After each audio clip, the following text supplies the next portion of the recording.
नमस्कार, मी स्मिता गुणे। अमेरिकेमध्ये नुकतीच राष्ट्रपती पदाची निवडणूक पार पडली आणि या निवडणुकीमध्ये डोनाल्ड ट्रम्प यांना अमेरिकन जनतेनं राष्ट्रपती पदासाठी निवडून दिलं। ट्रम्प यांच्या मंत्रिमंडळामध्ये कोण कोण असणार याविषयीचे कयास बांधले जात असतानाच ट्रम्प यांनी 2 नावांची घोषणा केली। टेस्लाचे उद्योगपती इलॉन मस्क आणि भारतीय वंशाचे उद्योगपती विवेक रामस्वामी ही ती 2 नावं होती। डिपार्टमेंट ऑफ गव्हर्नमेंट एफिशियन्सी या खात्याचा कारभार हे दोघे जण संयुक्तपणे चालवतील असंही ट्रम्प यांनी घोषित केलं। विवेक रामस्वामी हे भारतीय वंशाचे असल्यामुळे संपूर्ण भारतामध्ये त्यांच्याविषयीची मोठी उत्सुकता निर्माण झाली। विवेक रामस्वामी यांचे आई वडील भारतातील केरळ राज्यातील पलक्कडचे। विवेक यांचे वडील इंजिनियर आणि आई मानसोपचार तज्ञ। दोघांनीही विवाहानंतर पुढच्या कार्यासाठी अमेरिकेमध्ये स्थलांतरित होण्याचा निर्णय घेतला आणि मग सिन्सिनाटी या राज्यामध्ये कालांतराने विवेक यांचा जन्म झाला। 1985 साली जन्मलेले विवेक हे देखील आपल्या आईवडिलांप्रमाणे अत्यंत बुद्धिमान म्हणून त्यांच्या शालेय जीवनामध्ये प्रसिद्ध होते। त्यांनी मग सुरुवातीला जीवशास्त्रातली पदवी घेतली आणि त्यानंतर हार्वर्ड युनिव्हर्सिटीच्या येल लॉ स्कूलमधून ते कायद्याचे पदवीधर झाले। या संपूर्ण शिक्षणादरम्यान विवेक यांचा कल उद्योगाकडे राहिला, उद्योजकतेकडे राहिला। आपल्या पदवीच्या कार्यकाळामध्ये त्यांनी वेगवेगळ्या प्रकारचे छोटे छोटे उद्योग देखील करायला सुरुवात केली आणि लॉची पदवी घेतल्यानंतर त्यांनी उद्योगामध्येच पुढे कार्यरत राहण्याचा निश्चय केला। सुरुवातीला त्यांनी हेज फंडमध्ये काही दिवस काम केलं, पण कालांतराने त्यांनी रोइव्हंट सायन्सेस नावाची बायोफार्मास्युटिकल्स ही कंपनी स्थापन केली। ही कंपनी विवेक यांनी आपल्या बुद्धिमत्तेने, कल्पनाशक्तीने आणि कष्टाने इतकी चांगली चालवली की या कंपनीच्या कामकाजामधून त्यांनी लाखो डॉलर्स कमावले।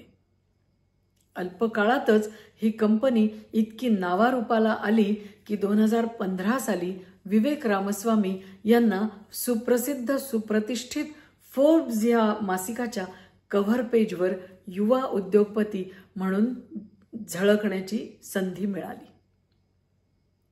त्यानंतर एवढंच करून थांबतील तर ते विवेक रामस्वामी नाहीतच।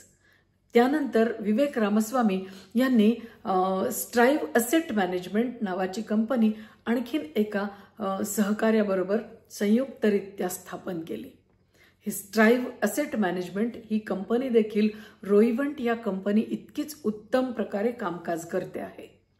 या दोन्ही कंपन्यांमधून विवेक रामस्वामी यांना मोठ्या प्रमाणावर उत्पन्न मिळालं आणि ते एक अतिश्रीमंत व्यक्ती म्हणून अमेरिकेमध्ये नावारूपाला आले। विवेक रामस्वामी यांच्या या संपूर्ण कामकाजाच्या काळामध्ये त्यांना अमेरिकन राजकारणामध्ये, राष्ट्रकारणामध्ये देखील अतिशय रुची निर्माण झाली आणि मग त्यांनी रिपब्लिकन पक्षाकडून अध्यक्षपदासाठी आपलं नाव यावं यासाठी सुरुवातीपासून निवडून येण्याची तयारी सुरू केली। 2021 पासून विवेक रामस्वामी अमेरिकन राजकारणामध्ये रिपब्लिकन पक्षाकडून काम करत राहिले। 2023 साली डोनाल्ड ट्रम्प यांच्या राष्ट्राध्यक्षपदाच्या उमेदवारीसाठी विवेक रामस्वामी यांनी आपली स्वतःच्या पुढे जाण्याची मोहीम थांबवली आणि डोनाल्ड ट्रम्प यांच्या पाठीशी भक्कमपणानं उभं राहण्याचा निर्णय घेतला। डोनाल्ड ट्रम्प यांच्या प्रचारामध्ये देखील विवेक रामस्वामी अत्यंत सक्रिय होते। त्यांचा फार मोठा सक्रिय सहभाग डोनाल्ड ट्रम्प यांच्या प्रचार मोहिमेला लाभला। टेस्लाचे इलॉन मस्क जितक्या प्रभावीपणानं डोनाल्ड ट्रम्प यांचा प्रचार करत होते तितक्याच प्रभावीपणानं विवेक रामस्वामी देखील अमेरिकेच्या वेगवेगळ्या राज्यांमध्ये डोनाल्ड ट्रम्प यांच्यासाठी प्रचार करत होते। विवेक रामस्वामी यांच्या प्रचाराचा खूप मोठा सहभाग डोनाल्ड ट्रम्प यांच्या विजयामध्ये आहे, यात हे निश्चितच। विवेक रामस्वामी यांची बोलण्याची पद्धत, त्यांचे ठाम विचार आणि त्यांची साधी, सहज, सोपी पण ठाम असलेली संवाद शैली लोकांची सहज मन जिंकून घेते. विवेक रामस्वामी हे धर्माने हिंदू आणि भारतीय वंशाचा अभिमान बाळगणारी व्यक्ती आहे आणि त्यांचे संपूर्ण राजकीय विचार हे मी अमेरिकेचा फर्स्ट जनरेशनचा व्यक्ती आहे अशा प्रकारे इतके सुस्पष्ट आहेत. डोनाल्ड ट्रम्प यांच्या प्रचार मोहिमेमध्ये जो महत्त्वाचा मुद्दा होता, इल्लीगल इमिग्रंट्स किंवा बेकायदेशीर अमेरिकेत येणारे बेकायदेशीर घुसखोर यांच्याबद्दलही विवेक रामस्वामी यांची मतं ठाम आहेत. विवेक रामस्वामी म्हणतात की जे कायदेशीररित्या अमेरिकेमध्ये स्थलांतर करून आलेले आहेत त्यांच्या संपूर्ण प्रगतीची जबाबदारी ही अर्थातच अमेरिका हा देश घेणार आहे, पण जे बेकायदेशीर स्थलांतर करून आलेले आहेत त्यांना मात्र अमेरिकेमध्ये जागा नसेल, त्यांना त्यांच्या देशामध्ये परत पाठवलं जाईल. डोनाल्ड ट्रम्प यांचाच हा विचार आहे, जो रामस्वामी यांचा देखील विचार आहे आणि रिपब्लिकन पक्षाने देखील अशाच विचाराने पुढे जायचं ठरवलंय. विवेक रामस्वामी वेळोवेळी प्रत्येक ठिकाणी आपली ही मतं अत्यंत ठामपणाने मांडताना दिसतात. अतिशय उत्कृष्ट प्रकारे टेनिस खेळत असलेले आणि सुंदर असा पियानो वादन करणारे विवेक रामस्वामी हे एक अतिशय इंटरेस्टिंग व्यक्तिमत्व आहे असं अमेरिकन लोकांचं मत आहे. विवेक रामस्वामी यांच्या पत्नी अपूर्वा या देखील मूळच्या भारतीय वंशाच्या आहेत आणि विवेक रामस्वामी यांचे दोन्ही उद्योग, दोन्ही त्यांचे व्यवसाय हे अत्यंत मोठ्या प्रमाणावर नावारूपाला आलेले आहेत आणि आता विवेक रामस्वामी यांची राजकारणातील कारकीर्द देखील मोठ्या प्रगतीच्या दिशेने जाईल यात काही शंका नाही.